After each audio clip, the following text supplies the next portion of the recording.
यहाँ अपराधियों को नहीं अरेस्ट किया जाता, यहाँ पीड़ितों की लड़ाई लड़ने वालों को अरेस्ट किया जाता है, उनको डिटेन किया जाता है। पीड़ित है, घायल है, कल 4 बजे भर्ती हुआ है, उसका आप अगले दिन 2 बजे तक ट्रीटमेंट नहीं कर रहे हैं। बहुत सारे पीड़ित ऐसे हैं जिनको ये कहा गया पुलिस द्वारा, अगर आप हॉस्पिटल गए, वो जो हमने मुकदमा दर्ज किया, मुकदमा इसलिए दर्ज किया कि आरोप सामने ना आए, पीड़ित सामने ना आए। वो इलाज करा रहे हैं, गायब हो गए, वहां से भागे के मुकदमे में नाम ना जाए। तरीके का मामला ठाकुर द्वारा, मुरादाबाद के ठाकुर द्वारा में भी आया। ये कानून का राज है क्या, जहाँ पीड़ित ही डरा हुआ जो पिटा हुआ? हमें इनसे मुक्ति अगर चाहिए तो हमारे लोगों को एकजुटता बनानी पड़ेगी। यहाँ क्या हुआ दोलाना में, किस तरह की हिंसा कराएगी, अराजक तत्व घुसे और पूरा विवाद करा दिया, और पीड़ित ही जो है पीड़ितों को मुकदमा हो गया। सरकार नहीं चाहती, सरकार तो ऐसा माहौल बना कर रखना चाहती है क्योंकि सत्ता बनी रहेगी। चाहे मेरे लोग मुझसे नाराज हो जाए, मैं शराब बंद करूंगा। पार्टी के तौर पे आप क्या अचीव करना चाहते हैं इस यात्रा से? हम क्या करना चाहते हैं बात लेके जाएंगे और जनता से आशीर्वाद समर्थन मांगे। जनता का आशीर्वाद मिला तो तमिलनाडु की तरह एक ऐतिहासिक परिवर्तन आपको उत्तर प्रदेश में देखने को मिलेगा, और मैं आज गारंटी देता हूँ। नमस्कार, सत श्री अकाल, आदाब, जय भीम, जोहार। मेरे साथ इस वक्त मौजूद हैं चंद्रशेखर आजाद, आजाद समाज पार्टी के राष्ट्रीय अध्यक्ष और नगीना से सांसद। भाई सवाल जवाब तो होते रहेंगे, लेकिन पहला सवाल मेरा ये है कि जो इंसान लाखों की भीड़ को संबोधित करता है, हजारों की भीड़, कहीं लाखों की भीड़ नजर आती है, बड़ी बड़ी रैलियां, और आज मैं देख रहा हूँ कि मसोता का छोटा सा गांव है जहां एक लाइब्रेरी में बाबा साहेब की मूर्ति का अनावरण होना था, और वहां भाई पहुंचे हैं।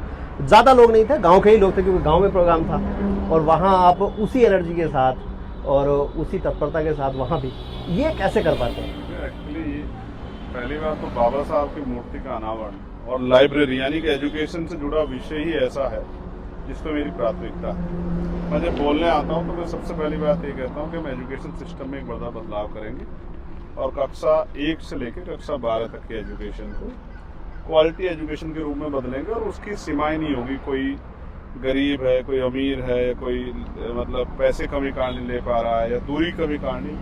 हम लोग ऐसी पॉलिसी लेके आएंगे, इस तरह की व्यवस्था बनाएंगे कि गरीब और अमीर, ना जाति ना धर्म, सबके बच्चों को एक समान शिक्षा मिले, और वो क्वालिटी एजुकेशन, चाहे वो सीबीएसई बोर्ड हो चाहे यूपी बोर्ड को इतना सशक्त बनाया जाए। और उसको हम इंग्लिश मीडियम में चाहते हैं, हिंदी मीडियम में नहीं चाहते। मैं चाहता हूँ सफाई करने वाला, मजदूरी करने वाला, खेती किसानी करने वाला, मिडिल क्लास परिवार, हर परिवार का बच्चा फराटेदार अंग्रेजी बोले।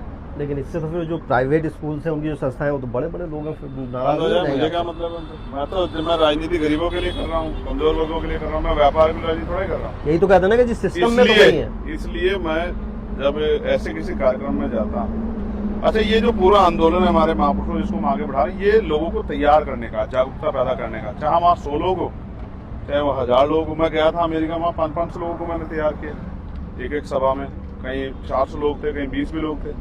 तो इससे फर्क नहीं पड़ता कि सामने लोग कितने हैं। हम जो विषय कहना चाहते हैं, समय अगर हम पे है तो हम उस अपने पूरे विषय को रखें। अक्सर ऐसा होता है कि जब हम जिन 10 लोगों को समझा रहे हैं उनमें से काम करने वाला हमारे जैसा आ जाए तो वो लाखों लोगों को तैयार कर सकता है अपने बलबूते। ऐसा नहीं है कि जब समझाया जाता तो 1000 ही लोग हों या 5000 लोग हों, 20000 लोग हों। मैं बड़ी बड़ी रैलियां करता हूँ तो भी ये समझाता हूँ, जब छोटे कार्यक्रम करता हूँ तो भी ये समझाता हूँ। अगर जैसे मुझे वहाँ कुछ अच्छे पढ़े लिखे नौजवान मिले हैं, PhD होल्डर मिले हैं, ग्रेजुएट मिले हैं, पोस्ट ग्रेजुएट मिले हैं, BEd होल्डर मिले हैं, तो मेरे अंदर जो है भाव पैदा हुआ कि इनमें से एक भी तैयार होकर काम करेगा, अपनी जिम्मेदारी को समझ लेगा, तो बहुत बड़ा काम हो जाएगा। बिल्कुल। तो वहाँ अभी कल मैं देख रहा था, आपने जो है सहारनपुर के देवबंद में जो कुछ हुआ, और उसके बाद से पुलिस ने आपको हाउस अरेस्ट किया पहले, फिर उसके बाद आप हॉस्पिटल में मिलने गए। तो वो जो आप मुलाकात कर रहे थे, पहली बार तो उन लोगों से क्या बात हुई? वो आत्मीयता मुलाकात में जो तस्वीरों में जो नजर आ रहा था कि बड़े, ये नया उत्तर प्रदेश है, यहाँ अपराधियों को नहीं अरेस्ट किया जाता, यहाँ पीड़ितों की लड़ाई लड़ने वालों को अरेस्ट किया जाता है, उनको डिटेन किया जाता है 8-8 घंटे तक। यहाँ पुलिस फोर्स अपराधियों को पकड़ने का काम नहीं करती, अपराध को रोकने का काम नहीं करती। यहाँ पीड़ितों की जो आवाज उठा रहा है उसको पकड़ने का, उसको रोकने का काम करती है। बुरा ये है कि जो कहा जाता है कानून सबके लिए समान है, वो समान नहीं है। मैंने जो अस्पताल में जाके देखा, जो पेशेंट पीड़ित है, घायल है, कल 4 बजे भर्ती हुआ है, उसका आप अगले दिन 2 बजे तक ट्रीटमेंट नहीं कर रहे। दवाई नहीं दे रहे हो, आप उसके मरने का इंतजार कर रहे हो क्या? मेरे जाने की खबर के बाद 2:10 में डिटेल थी, मैं पढ़ा लिखा आदमी हूँ, 2:10 पे उनका सिटी स्कैन हुआ। इसका इसको क्या कैसे देखा जाए? अगर वो सिर्फ एक्सरा करते तो मैं पूछता कि एक्सरा क्यों किया, चोट लगी है तो सिटी क्यों नहीं किया, तो उन्होंने सिटी कर दिया। और कुछ लोगों को सिर्फ ये कह के भेज दिया कि आज एक्सरा नहीं होगा। जब सिटी हो सकता है तो संडे के दिन एक्सरा क्यों नहीं हो सकता कि एक्सरा नहीं होगा, मंडे में आप ये तो सरकारी अस्पतालों की व्यवस्था ही है, वो तो नहीं आप समझो, ऐसा नहीं, अस्पतालों की व्यवस्था नहीं, कभी कभी जोड़ लगाया जाता है न्याय को प्रभावित करने के लिए। पॉलिसी ये है कि जब मेडिकल होगा, मेडिकल में जिस तरह की चोटें आएंगी उस तरह की धाराएं बनेंगी। जैसे रेप जैसी घटना में एक पीरियड है, उस समय तक ही सिम्टम्स रहते हैं। स्पर्म जो होता है उसको जो हम वो करते हैं, उसकी जांच लेते हैं, वो उसका एक समय होता है। जब वो बीत जाता है तो फिर स्पर्म के वो नहीं रहते, डिटेल्स नहीं रहती, उस तरह के जो पॉजिटिव वो है साइंस नहीं रहते, तो उसका फायदा जो अपराधी को मिलता है। तो इस तरह से जो जख्म है आज, वो जख्म 2 दिन बाद वैसा नहीं रहेगा, उसकी शक्ल बदल जाएगी, वो सूखने लग जाएगा।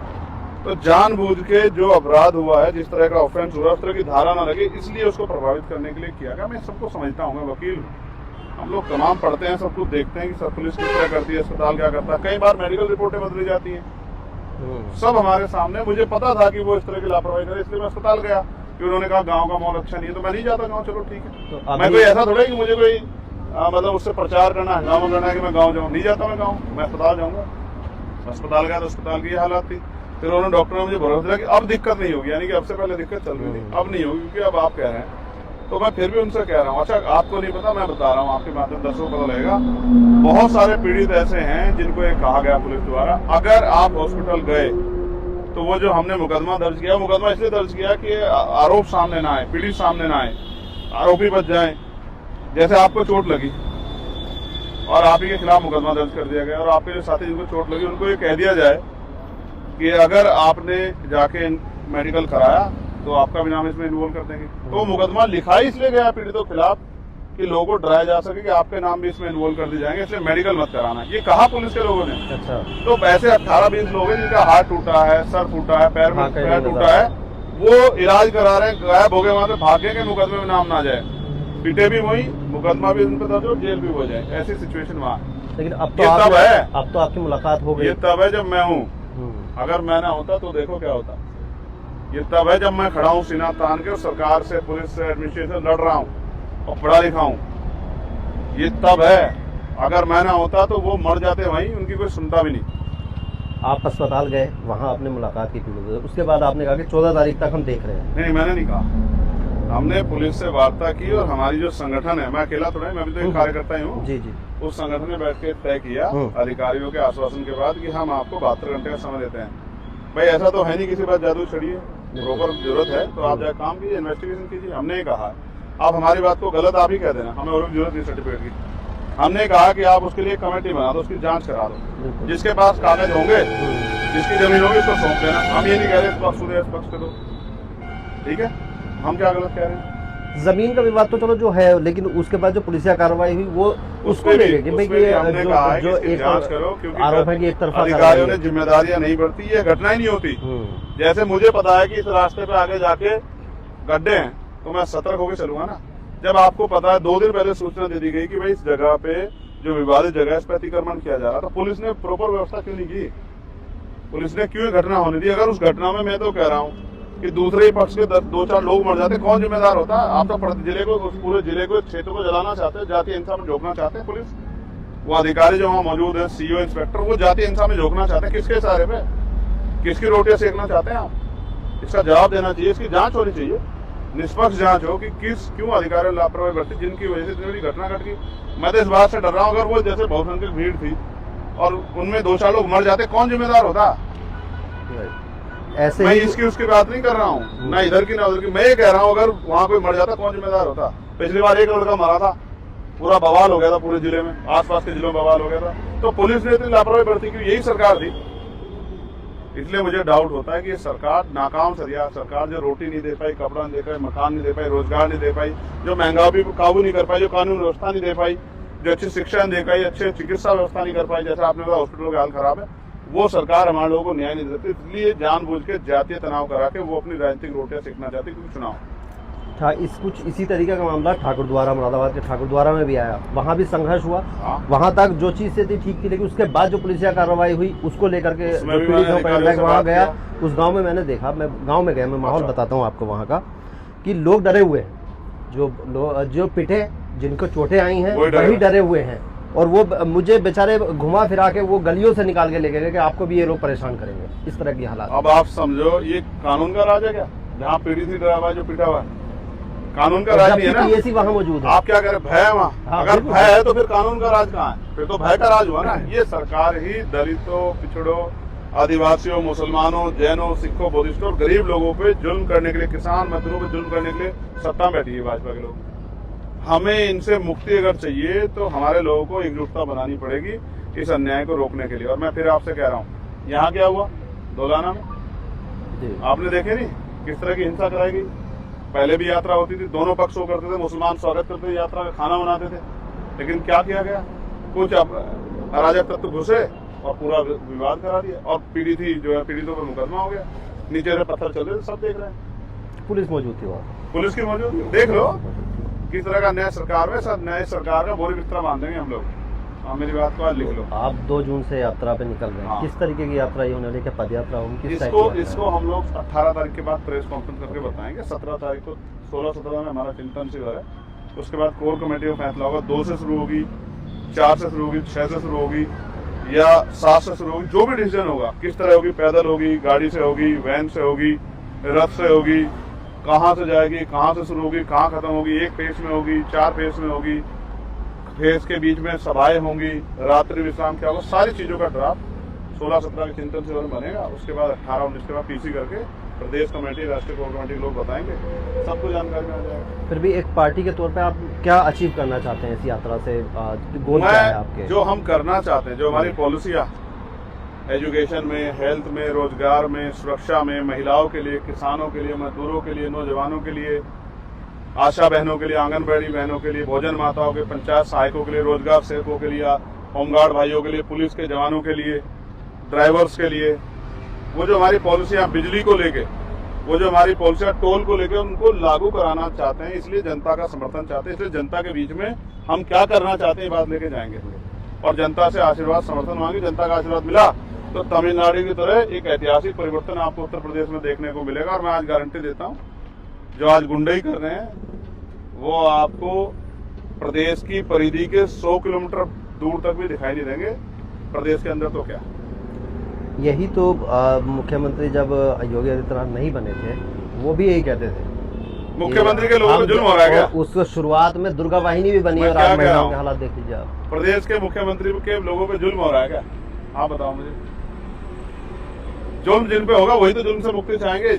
जो गरीब है, भूखा है, उसके तो भूखा दर्द पता है ना, रोटी किसे कहते हैं। जो बेसहारा है उसी को तो पता है ना सहारा किसे कहते हैं। जो बिना छत के उसी को तो पता है ना छत किसे कहते हैं। जो प्यासा है उसी को तो पता है ना पानी की प्यास कैसी होती है। जिसने अपमान सहा वही जानता है जिसे अन्याय सहा हो। मुख्यमंत्री ने उठाया अपनी बहनों की लाशों को हाथों में, मुख्यमंत्री के साथ अन्याय हुआ है क्या? या सरकार के साथ अन्याय? अन्याय तो हम लोग सह रहे हैं, हम अन्याय से मुक्ति चाहते हैं, सरकार नहीं चाहती। सरकार तो ऐसा माहौल बना के रखना चाहती है कि उनकी सत्ता बनी रहे, इसलिए उनकी कथनी और करनी में फर्क है। और जो विपक्षी पार्टी भी आज कह रही है कि हम ये कर देंगे, उनको मौका मिला है। 12-17 वालों को मौका मिला है, 17 से पहले वालों को मौका मिला है, सारी पार्टियों को मौका मिला है। उन पे आज तक क्यों नहीं दिए पॉलिसियां जिन पे हम चर्चा कर रहे हैं? वो पढ़े लिखे नहीं है, क्योंकि उनके नीयत नहीं है करने की।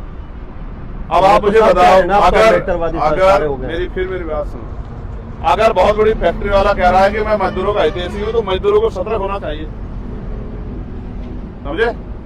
बड़े स्कूल वाला कह रहा है, जिसके प्राइवेट स्कूल खुद के हैं, जिस पार्टी के, जिनके नेताओं के, वो कह रहे हैं कि हम स्कूल, प्राइवेट स्कूलों को सस्ता कर देंगे, तो आप समझ लो कि वो जाल फेंक रहा है, समझ गए? जिसकी खुद की शराब की बड़ी सी फैक्ट्री है, वो कहे कि मैं शराब बंद कर दूंगा, तो समझ लेना आप कि वो लोगों को बेवकूफ बना रहा है। अच्छा, शराब बंदी आपने बड़े जोर से कई टाइम, मैं वचन दे कह रहा हूँ आपके कैमरे में, चाहे मेरे लोग मुझसे नाराज हो जाए, मैं शराब बंद करूंगा। लेकिन बिहार में शराब बंद थी, उसके परिणाम बहुत सुखद तो नजर नहीं आते हैं। फिर मैं आपसे कह रहा हूँ, कथनी और करनी एक जैसी होनी चाहिए। करूंगा तो करूंगा, पार्टी की पॉलिसी में है। जैसे भारतीय जनता पार्टी की पॉलिसी में 3G 70 था, 35A था, राम मंदिर था। हमारी पार्टी पॉलिसी में है कि हम कक्षा 1 से 12 तक के बच्चों को क्वालिटी एजुकेशन देंगे। ऐसी हेल्थ पॉलिसी लाएंगे किसी गरीब को मरने नहीं देंगे इलाज कमी कारण या पैसे कम के कारण, उनकी जेब नहीं कटने देंगे, किसी पर जुल्म नहीं होने देंगे, सुरक्षा व्यवस्था मजबूत करेंगे, नौजवानों को रोजगार देंगे, महिलाओं को घर पे रोजगार देंगे, उनका सशक्तिकरण, उनकी सुरक्षा सुनिश्चित करेंगे। हम बिजली के दाम जो है, जो ये 5-7 हजार पे चढ़ गए, इनको 500-700 हजार के अंदर लेके आएंगे जैसे पहले होता था। ठीक है, हम लोग टोल पे नई पॉलिसी लाएंगे, टोल पे लोगों की जेब ना कटे। ठीक है, हम वो सारी चीजें करेंगे, किसानों की आमदनी का, चाहे किसानों के एमएसपी, खेत फसलों पे एमएसपी की लीगल गारंटी हो, चाहे मजदूरों को न्यूनतम वेजेस हो, हम वो करेंगे जिससे लोगों के जीवन में खुशहाली आएगी। और ये हम करेंगे। टोल, मैं क्या कह रहा हूँ, करेंगे। ठीक है, मैंने मान लिया। अब आप करें टोल, शराबबंदी। क्या नाम है आपका? वकार आलम नाम है। वकार भाई, करेंगे करेंगे करेंगे। ठीक है, अब मैं मेरा इसमें इन 3 बार को कहने का मतलब समझे नहीं समझे? हाँ, मैं समझ गया। मैं एक छोटा सवाल इसमें है, टोल है या शराब है, ये बहुत ऐसी चीजें हैं जहाँ से रेवेन्यू आता है सरकार के लिए, तो उसका कोई रोड मैप आप लोग सोच रहे हैं? वो मैं जानना चाहता हूँ। वो भी बता दूंगा। अभी 8 दिन पहले कहा था कक्षा 1 तक 12वीं तक एजुकेशन फ्री करेंगे, क्वालिटी। विपक्ष वाले भी कहने लगे कि हम ये केजी से पीकेजी फ्री करेंगे। और उनसे पूछो सिलेबस कौन सा लाओगे, उनसे पूछो टीचर कहाँ से लाओगे, उनसे पूछो बिल्डिंग कैसी बनाओगे, उनसे पूछो किताबें और उसकी व्यवस्था कहाँ से होगी। पॉलिसी तो उन पे नहीं, हम पे तो है, वो नकल करेंगे हमारी, इसलिए नहीं बता रहा मैं आपके सामने। ठीक है, अगर मैं ये बात कह रहा हूँ तो किसी अध्ययन के दम पे तो कह रहा हूँ। ये कक्षा 1 तक 12 तक सबको बराबर एजुकेशन मिलनी चाहिए, चाहे वो किसी जाति धर्म का, गरीब का, अमीर का, सबका बच्चा। ये बात क्यों नहीं सूझी आज तक के लोग नेताओं को? क्योंकि वो शिक्षा करना है, वो आपको रोटी देंगे, कपड़ा देंगे, मकान देंगे, साड़ी देंगे, शराब देंगे, मिठाई देंगे, लेकिन शिक्षा नहीं देंगे आपको। मैं इस बात को जानता हूँ, क्योंकि शिक्षा बराबरी करना सिखा देगी, शिक्षा बराबर में ला खड़ा कर देगी। और मैं आपको बता रहा हूँ, ग्रामीण क्षेत्रों में जाना आप हमारे राजकाज के बाद, 5वीं क्लास का बच्चा ऐसे अंग्रेजी बोलेगा, अमेरिका वाले सुनेंगे बैठ के। आप अमेरिका गए थे, अब वहाँ से एजुकेशन से प्रभावित है क्या? हाँ, मैं प्रभावित हूँ एजुकेशन सिस्टम से। वहाँ अभी हाल ही में ऐसा एजुकेशन सिस्टम यहाँ होना चाहिए, मैं चाहता हूँ। अच्छा, हाँ, अभी आप बता रहे थे कि ऐसा कहेंगे कि बैग ही नहीं ले जाते नहीं, आईपैड दे रखे हैं, वही बच्चे लेके जाते हैं, उसमें मुश्किल से 100 ग्राम वजन है। अच्छा। यहाँ जाते हैं 5-7 किलो का बैग लगा के कमर पे, और कहीं चलते हैं 1-1 किलोमीटर, उनकी तो एनर्जी वैसे खत्म हो जाती है, पढ़ लेंगे जाके। एक बच्चा रिक्शा में जा रहा है, एक गाड़ी में जा रहा है, एक अपनी पर्सनल गाड़ी में जा रहा है, और एक बच्चा सड़क पे साइकिल लेके जा रहा है, धूल फमाकता हुआ। सड़कें हैं ये सड़कें हैं, आप जाके देखो, धूल में आप नहा धो के जाओगे, आपका मुंह ना वो ऐसा हो गया सफेद। ये सड़कें हैं, जो सड़कें यहाँ बनी है, ये रास्ते हैं। तो बच्चा जो 8-10 किलो का बैग लेके 1 किलोमीटर जा रहा है, तो आप मुझे बताओ ईमानदार से, वो पढ़ने की हिम्मत रहेगी उसमें? ये तो अच्छा है, देखिए बैग, अगर वो वहाँ से पढ़ लिख के ले आ रहा है, वजन था, तो उसमें हिम्मत रहेगी घर जाके पढ़ने की? वो तो जाते थक के सो जाएगा। अगर ये आप कर पाए, भोजन नहीं मिलता यहाँ लोगों को, सब खुश हो जाएंगे। यहाँ भोजन नहीं मिलता, जानवर जैसी रोटी खाते हैं गरीब लोग। अमीर का कुत्ता गाड़ी में घूमता है, उसको बढ़िया जो है एसी मिलता है गर्मियों में, सर्दियों में हीटर मिलता है, बढ़िया दूध मिलता है पीने के लिए, बढ़िया भोजन मिलता है। यहाँ गरीबों के बच्चे पानी में रोटी भेके खाते हैं। हम भारत में रहते हैं, हम घूम के आए हैं, उड़ीसा भी, बिहार भी, बंगाल भी, हमने देखा है क्या स्थिति। तो हम राजनीति अपने लोगों के लिए कर रहे हैं। सरकार मुनाफे के लिए काम नहीं करेगी, जनता के लिए काम करेगी, ट्रांसपेरेंसी होगी, सबके सामने होगा। हम यहाँ घर बार बनाने, कोई फैक्ट्री बनाने नहीं आए। ठीक है, हमने मौत देखी, करीब से गोली खाई है, हमने जेलें देखी, हम जानते हैं सरकार क्या कर सकती है। सरकार सब कुछ कर सकती है, मरे हुए आदमी को जिंदा नहीं कर सकती वकार साहब, बाकी सब कर सकते हैं। अंत में एक सवाल ये है मेरा, 5 राज्यों में सरकार बनी है, अभी 3 मुख्यमंत्री अभी बने हैं, हिमंता बिस्वा शर्मा आसाम में, बंगाल में शुभेंदु अधिकारी और तमिलनाडु में विजय। तीनों में से आपको विजय पर सवाल पूछोगे तीनों में से आपको कौन लगता है कि बेहतर? और एक तो सरकार चला चुके हैं, 2 ने सरकार नहीं चलाई है, उम्मीद किस में नजर आती है? देखो, मैं फिर कह रहा हूँ, जब आप कुछ काम करोगे तभी तो पता लगेगा ना। मैं आज कह रहा हूँ, करूंगा नहीं करूंगा ये कैसे पता लगेगा लोगों को, जब मुझे अवसर मिलेंगे। लेकिन मैंने पार्लियामेंट में जाके इस बात को रख के बता दिया कि हमारी पॉलिसी है। मैं क्वालिटी एजुकेशन पार्लियामेंट में बोल चुका हूँ, महिला सुरक्षा पे बोल चुका हूँ, रोजगार पे बोल चुका हूँ, सामाजिक न्याय पे बोल चुका हूँ, अच्छी सड़कों, बिजली, पानी की व्यवस्था। बिजली पे जो लोगों को उत्तर प्रदेश में जो प्रीपेड मीटर से मुक्ति मिली है, ये चंद्रशेखर आजाद समाज पार्टी, नगीना के लोगों के आशीर्वाद की तो देन है। मैं ही तो था जिसने पूछा था, मैंने मजबूर किया था ना सरकार को स्टैंड ले। सरकार मेरे उस पर राजपत्र जारी हुआ ना कि प्रीपेड मीटर जो है वो जनता की मर्जी पे है, ये चंद्रशेखर ही था ना। बिल्कुल। और यही फिर तो बात समझ है, आया कि उससे- लोग गरीबों की जेब कट रही है। उससे पहले कोई कहने को तैयार भी तो नहीं था ना भाई, पॉलिसी मैं टोल पे भी आज आपको ये कह रहा हूँ, जनता की जेब नहीं कटनी चाहिए, सरकार घाटा सहलेगी। चलिए ठीक है, धन्यवाद, बहुत ठीक बहुत है? शुक्रिया भाई बात करने के लिए। मैं आपके दर्शकों को कहना चाहता हूँ, हम जो कह रहे हैं वो हम करेंगे, करेंगे करेंगे करेंगे, और सरकार सुन ले, विपक्ष सुन ले, सब सुन ले, और ये लड़ाई देश की जनता की, प्रदेश की जनता की, उत्तर प्रदेश की जनता साथ दे। एक साल में अगर जो कहा करके दिखाया, तब हमसे आप सवाल करना। आपने सबको अजमा लिया, 75 साल हो गए लोकतंत्र आए देश में। बाबा साहब ने इतनी बीमारियों को काटा था, जो बची बीमारियां उनको ये उनका अनुयायी काट के जाएगा, अपने लोगों के सहयोग से, याद रखना मेरी बात। और मैं फिर कह रहा हूँ, ऐसा राज होगा, यहाँ खड़े लोग भी सुन ले, ना दलित, ना पिछड़ा, ना गरीब, ना सामान्य जाति, कोई ना मुसलमान, कोई जाति धर्म के आधार पर किसी पे हिंसा नहीं कर पाएगा, याद रखना। आप तो कह के दाढ़ी टोपी पे पीट लेते हैं, ठीक है, आरोप लगा के। मस्जिद पे बुलडोजर, मदरसे बुलडोजर, खानका पे बुलडोजर, देख रहे हो, ये अन्याय नहीं होने देंगे हम। कानून सबके लिए बराबर है। आप क्या तो सड़क सबकी या किसी की नहीं। आप जिस मुद्दे पे बोल रहे हैं, इस पे तो वोट लेने वाले नहीं बोलते। आप ना बोले, हमें क्या मतलब, वोट नहीं मिलेगा, हम इंसान हैं। मैं ये कह रहा हूँ, क्या तो सड़क सबकी, क्या तो सबकी धार्मिक यात्राएं होंगी या किसी की नहीं होंगी, ठीक है। क्या तो सबके धर्म को जो है, उनके तीज त्योहारों को अवसर मिलेंगे, लेकिन इस तरह के अवसर नहीं मिलेंगे, कानून के राज के साथ मिलेंगे कि पीछे कोई एम्बुलेंस वाला है, कोई गरीब इलाज की कमी कारण मर जा रही, जुलूस होता है, ऐसे अवसर नहीं मिलेंगे। अवसर मिलेंगे कानून व्यवस्था को बाधित किए बगैर, सबके लिए अवसर खुले, ठीक है। सबकी धार्मिक मान्यता का सम्मान हो, चाहे हिंदू हो, चाहे मुसलमान हो, चाहे सिख हो, चाहे जैन हो, चाहे नास्तिक भी, उसका भी धार्मिक मान्यता का सम्मान हो। ये झूठे नहीं होंगे, किसी को उठाओ गोली मार दो उसकी जाति धर्म देख के, ये नहीं होगा। जो अपराधी होगा वही जाएगा, ठीक है। हम बदलाव की राजनीति कर रहे हैं, अच्छी नहीं लगेगी नेताओं को, याद रखना मेरी बात। यही तो मैं कह रहा हूँ। और मैं फिर कह रहा हूँ, वो मेरे खिलाफ सिर्फ एक ही वो करेंगे, जितना वो मेरे झूठ फैला के मेरी छवि को बिगाड़ने की कोशिश करेंगे। इसके अलावा मेरा कुछ नहीं बिगाड़ सकते, ना सीबीआई, ईडी, इनकम टैक्स, ना किसी भी चीज से, क्योंकि मैं कोई गलत काम करता नहीं। तो वो मेरी छवि खराब करने के लिए एडी चोटी का जोड़ लगाते, बाकी वो मेरा कुछ नहीं कर सकते। मैं जिनके लिए काम कर रहा हूँ उनका काम करूंगा। बहुत बहुत शुक्रिया। तो इस आवाज को आपने सुना भाई, लिख के रख लीजिए। एक साल बाद जब अगर सरकार में आते हैं तो ये इसी आवाज के साथ हम यही सवाल पूछेंगे कि भाई आपने ये वादे किए थे, पूरे हुए नहीं हुए, उन सबको जो है सत्ता के बाद पूछा जाएगा। फिलहाल आपको ये बातचीत कैसी लगी कमेंट सेक्शन में जरूर बताएं, और अगर अच्छी लगी तो इसको शेयर जरूर करें।